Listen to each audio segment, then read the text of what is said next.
we've been trying and attempting to bake this cake, and after 18 years of attempting to bake a cake, it is still a pudding. It is still a pudding. That's why we are here today. If it wasn't a pudding, if we had achieved our goal of trying to bake a cake, we wouldn't have this discussion today. We would be eating cake. For goodness sake. We would be eating cake. I wouldn't be worried about trying to discuss who and who. We wouldn't be having no beef. We would be eating cake. It's a party, y'all. So, what do I mean when I say we are lacking spirit? Because whenever we talk about the concept of spirit, it has no form in the midst of our people today. It doesn't have form.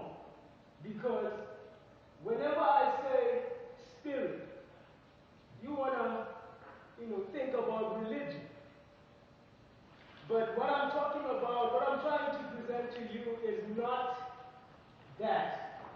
Okay? It is not that. I'm not trying to say we must become religious zealots. I'm not trying to give that to you. But what I'm saying is we must now address the much more needed issue. We must address the much more needed issue, the essential, the fundamental, because we are lacking the fundamental. We are lacking the fundamentals in the people. Spirit, the difference between these two things. The ingredient, which is spirituality, is different from what is called religion today. Another word called spirituality would be righteousness. Yesindu, ilelotwabubundu. Yesindu. Righteousness. It's not humanity, it's righteousness. Because humanity, just to make an example, is always referred to when somebody does something wrong. Then we say, I know it's only human. That's the only time when we will say this is human. When there's some sort of imperfection, then we say human.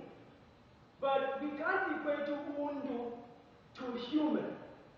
You get what I'm saying? It is an improper term. That's why with the African languages, it's hard to translate certain concepts into English.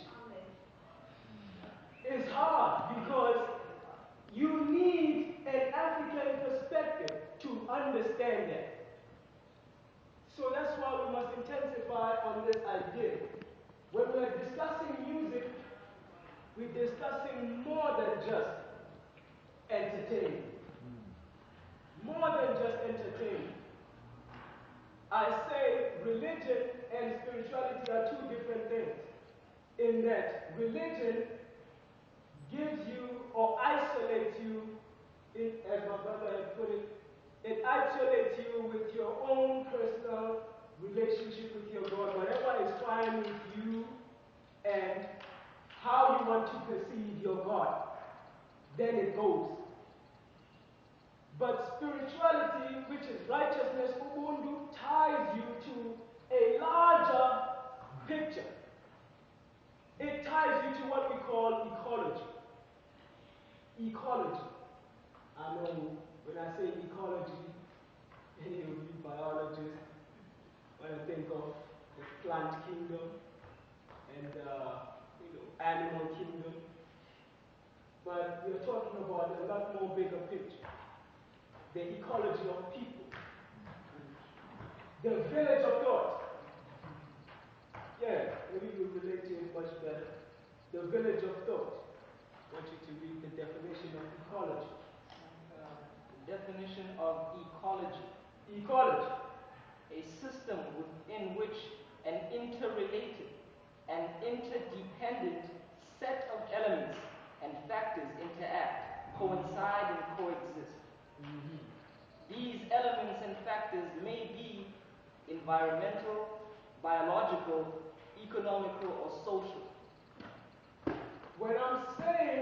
that are musicians, as far as their relationship with the people and everything else is concerned, they are cut off from the ecology. They exist in their own space. That's why music today is full of fantasy. That's why musicians are full of fantasy today. You don't know what on earth is he talking about. But because you are a fan of his, you are forced to try and fit yourself into that world. There's no concept, man. It's a concept that's very abstract. You don't know what he's talking about, but yo, I like this. Yeah, nigga, abstract, man. You understand? Deal, son. You cannot relate to this musician. But because you like him or he's your friend, you are bound to say, I like that joint. But this joint has nothing to do with you. You don't relate. So this is what I mean when they say that they lack skill. They don't understand their importance in community. They don't understand that they have to be active members of the community. They don't understand that. They want you to take a trip out to some remote place that to their imagination, fantasy driven.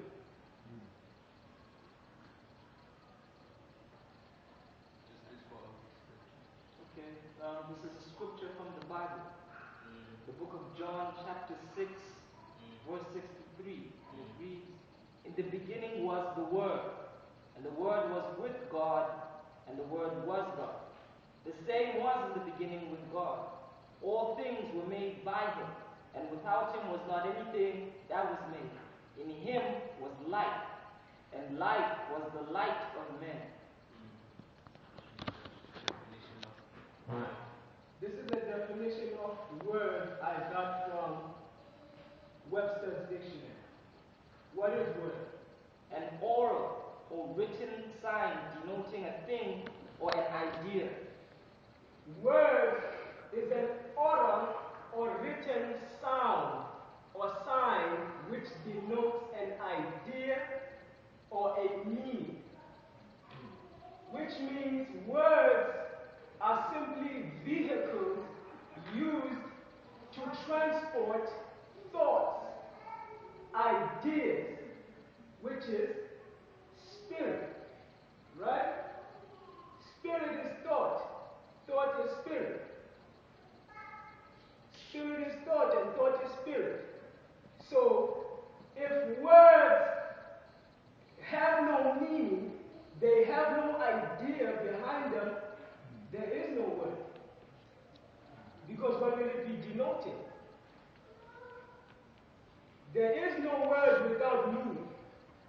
Is there a word that you know that doesn't have a meaning? Is there a word that you know that does not have a meaning? No, not. You understand? So each and every word that comes out of your mouth, it will always have an impact on somebody. That's why there's a very famous cliche saying words can kill or words can heal. That is the truth of that matter, because words denote an idea or a certain force behind them. They create or they destroy. They give life or they take away life.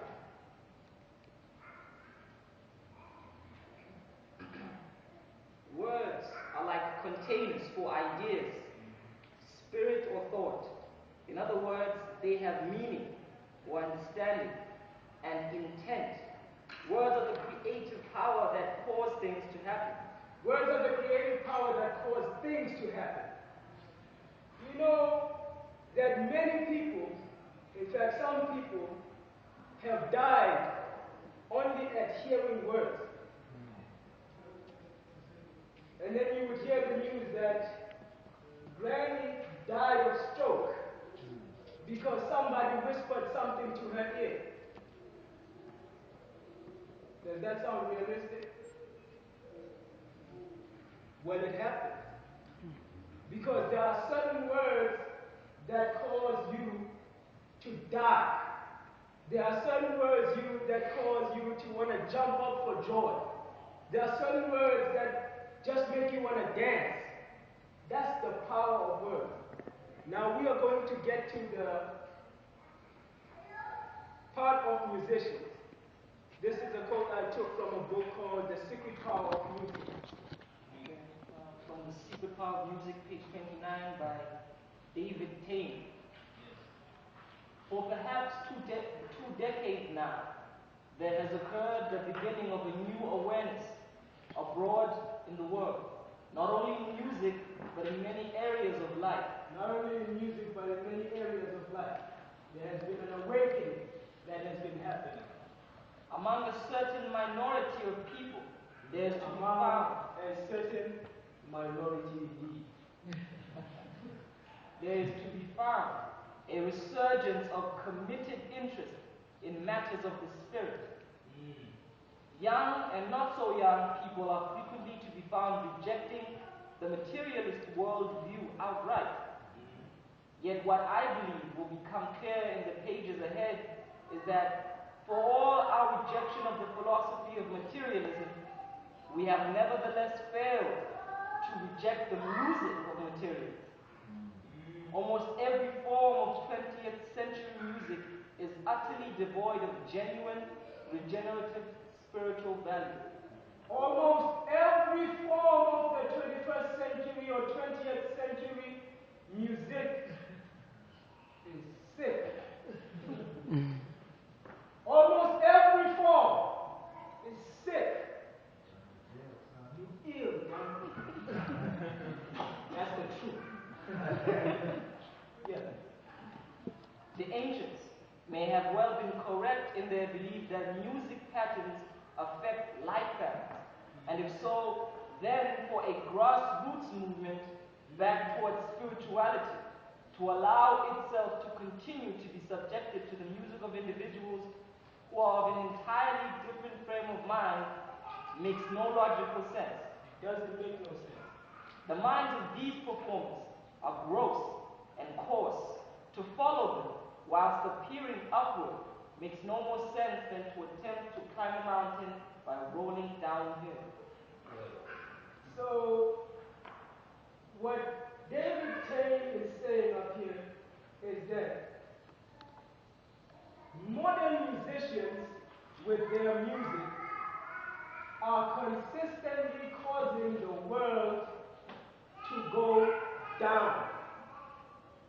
They have a major influence on how people think and how people do things. You cannot avoid the power of musicians because if you think you're gonna be a good somebody, but you're listening to all the gangsterism in music, rap, gangsterism, you're not gonna win that war. You're not gonna win that war because music, sound is vibrations and frequencies. Sound moves on vibrations and frequencies. Those of you who have done physics know this. Sound moves through vibrations and frequencies. In the body of man, there are vibrations and frequencies. Even in your most still posture, there is a movement that happens in your body. There is electricity that moves through your body. And sound, once it comes, or once it is uttered, it moves and enters your body, whether you are aware of it or not. It moves your body, literally so. It moves your body. That's why when you listen to a bad song, move away. You understand? And some songs, without you even knowing, you find yourself tapping along to this song.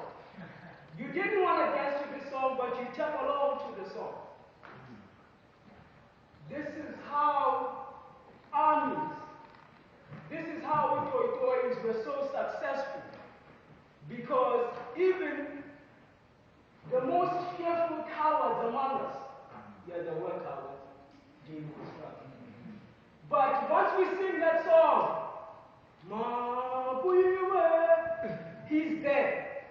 You find him in the forefront because the song comes right into him and causes him to move. It causes him to feel powerful. It causes him to want to rise up and take down a party. You understand what I'm saying? This is the power of music. Now, as it relates to music today,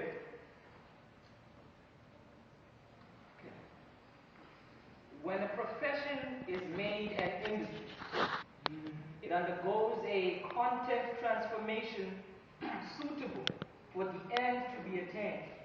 absolutely. When this profession, this was not taken as an industry in ancient societies of any nation. This was not an industry, a money-making scheme. This was not a business, but this was a part of day-to-day reality of the people. Shakespeare was the scribe and spokesman of King James. This is why he was able to direct certain messages to the people in the interest of King James. This was a profession, not a business. Not a business. Personal value will outweigh national accountability. This, when combined with freedom of speech, makes nothing ineffable. The prime, It disconnects you to what we were talking about, which is ecology. When it becomes an industry, you become disconnected from ecology. You are not thinking about what this music is going to do to the little child that hears it, whether understands it or not. But what will the sound do to this child? You become numb to that. You just want to say, no, it's a freedom of expression. A freedom of expression. But what are you expressing in the music? What are you expressing? So those are the kinds of issues here. the primary question is simply, will it sell? That's all they're going to ask you. Is this going to sell? Is this going to sell? I bet you if we had Lil Wayne up in here, this hall would be full. There would be people sitting on the windows there trying to get in. Because that's the only question they're going to ask you. Is it going to sell? Content is devalued. Music. Music. As a result, individuals become persistently active in pursuit of personal wealth while simultaneously weakening and persuading the people into the wanton pursuit of hedonism. That's all you're going to want. It's just your money and power and status. That's all an artist wants today. Money, power, and status.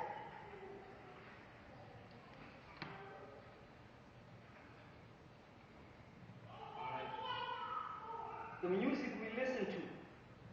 We can just get to the conclusion. Since everybody has their coffee, you can follow along on the other things because of time constraints and all. We're just going to get to the conclusion next.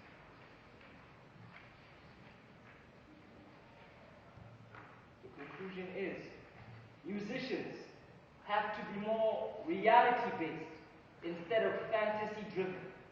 Absolutely. We must have vision and be deeply involved in the groundwork as active members of our communities to help in the building process. Musicians, Because when you're a musician, by nature, you become a leader. You are leading people into a certain direction. Your people want to follow you. You're on Twitter. You understand? You have followers. So you got to be deeply involved in the groundwork of the community. We got to see ourselves as the cornerstones of our community. We can't just say, no, I'm just an entertainer. You can't do that. musicians or the arts cannot be separated from government Absolutely not. because of the great role they play and the great influence they have in the midst of the people. The governing structures and the musicians must have the same vision and objectives. Our problems are spiritual, and they cannot be met with carnal solutions. No matter how much money you may have, it won't solve the problem of violence in our community. It won't be addressing the issues of social corruption and injustice in our community. We're still fighting for basic human rights, food, clothes, shelter, and water. It must begin first with teaching, Absolutely. restoring the African mind, Workshops. morals, ethics, and value system. Music is such a powerful tool that can easily accomplish such a great feat. Absolutely. So that's what I wanted to present. That's what I wanted to just, highlight as we would go